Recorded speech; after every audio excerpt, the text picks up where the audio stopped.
Great, thanks guys. And our last talk for the session this afternoon is Kyle Creyts on DNSFlow.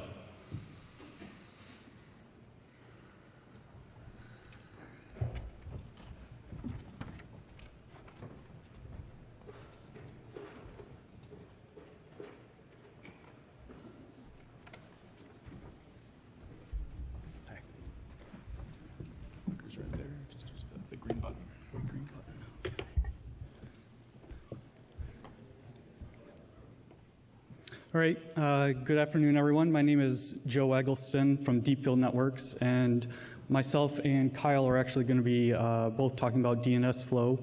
So I'm first going to be giving just a brief introduction, motivation, and then Kyle's going to talk about how he has been using DNSFlow within Merit's network. I just wanted to start out by going on record as saying that I, for one, welcome our ITU overlords.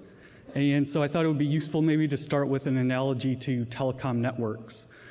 Mostly I think this analogy is useful because it kind of helps illustrate how this how DNSFlow can be powerful and useful within the internet, within an IP network. So within telecom networks, they have this concept of data plane, or different planes that the network is built on: the data plane, the control plane, and the management plane. And this doesn't exactly completely apply to an IP network. Within an IP, it's in some ways, I guess I would argue, a lot simpler. Other people maybe would say it's more messy. But basically, if you want to understand what's going on within the data plane, within a telecom network, it's really useful to look at the control plane, because that is what gives you the, when a user is dialing the phone, the control plane is what's setting up the network and setting up the call. So the control plane informs you about what's going on within the data plane itself. And can you do the same thing within an IP network? Well, I think that you could argue that DNS is the closest thing to a signaling plane or control plane within an IP network. It's how the user expresses their intent. Right now, if we want to understand what's going on in the data plane, we have to use something like netflow or its friends. And these are incredibly useful, but they have their limits. I think you get a real power by combining DNS, so the signaling from the user, with the telemetry coming from the routers. And by combining these two things together, you get a whole new world of information that before wasn't possible. All right, so DNSFlow, what is it? Basically, it's a protocol and reference implementation for the efficient export of DNS telemetry. To be clear, the thing that we're mostly interested in is the recursive responses. So this is sitting south of the recursive resolver. And there is related work, for example, like the ISE, passive DNS work, which primarily uses iterative responses. For us, we think that the main operational benefit actually comes from looking at the recursive responses. And the goal from DNSFlow, the thing I'm most interested in, is getting open access to this data. And so the problem right now is that there's not really any easy way to get access to these recursive responses. You can enable, I guess I don't want to go quite yet. You can enable syslog on a router, or I'm sorry, syslog on a DNS server, but that will pretty much crush the server. And beyond that, there's not really any open, standardized way to get this information out.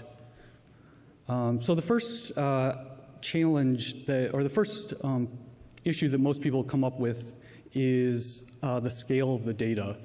And I think we have a pretty good answer for this, and Kyle, actually, some of the results he has illustrates it even better, that the data is incredibly redundant, so it's really easy to come up with cheap and easy ways to compress this.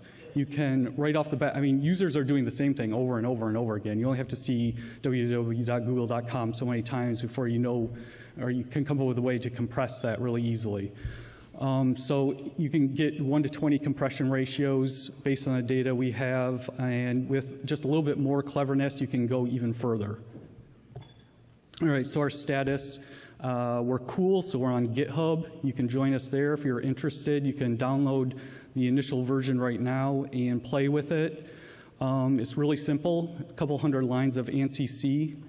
It has flow-like output. The upcoming version will be using IPFix just to make it easy to interoperate with the current set of tools. We'll have support for the compression and sampling built in, and it's currently deployed in several production networks. Just in case it wasn't clear from before, we're talking about deploying this. It is either, you could do it on a recursive resolver itself, and we have some ongoing discussions with some of the commercial DNS servers about implementing a plugin for those servers, or if you have a span or mirror port that can grab this traffic and send it to a VM in your cloud or commodity PC, you could run the code there. Oops. Okay, yep, and with that I will turn it over to Kyle. So I'm going to briefly talk about a simple operational thing that you can do with the data. So first thing that we tried to do is come up with something that was useful to people who are running networks. And as you run a network, if you run your own recursive resolver, you sit between your customers and that resolver, and you can help them by using these blacklists to identify phishing activity. If you're recording all of the responses from your resolver, you can throw that into a database, which we did, and then run nightly queries to report which clients were phished and by which domains, and you can automate this to do a run nightly. So let's talk about the data itself. We wanted to characterize DNS to IP mappings as we observed them.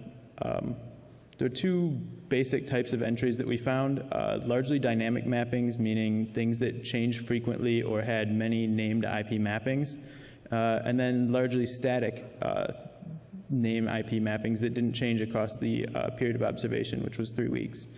After the first 7 days, the rate of growth flattened out quite a bit, as you can see in the graph, and it approaches roughly constant. There's a small diurnal shift, but so again, 2 major contributors, 5 TLDs account for 90% of the data, 308 TLDs. So there are very few domains that have a large number of named IP mappings. The 20 largest have 43% of all of the pairs, although 98% of the domains, the second level domains that we examined, had fewer than 20 named IP pairs.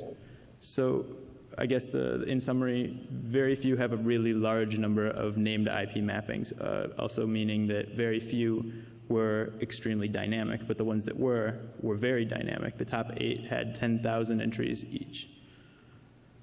And so now what we did was we looked at the distribution of unique IPs across the set of name IP mappings. So we just pointed out a couple of large dynamic services. There's a pointer. So you can see CloudFront right here has about about 80,000 name IP or IPs. No, that's 8,000, isn't it? I'm sorry. And then the last thing we did was looked at name IP pairs and classed into name and IP pairs. So across each /8, how many name IP mappings did it have in that /8? So you can see that CloudFront is a major contributor with around 52,000 name IP mappings and a couple of other fairly well-known services. So that's all of the data that I have to go through. Does anybody have any questions about our data or implementation?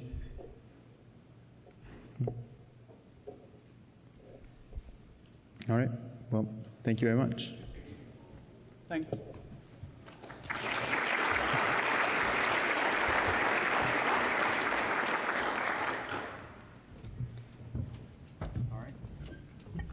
All right, thanks very much, folks. That about does it for the session. Just a quick reminder, we do have a break now, and then not long after that, there is the DNS track, which is in, I believe, also in here, in the ballroom, starting at 4:30. And don't forget, there's also a social tonight, 7 o'clock, at the TELUS World of Science. Thanks very much. Oh, and please fill out your surveys. Thank you.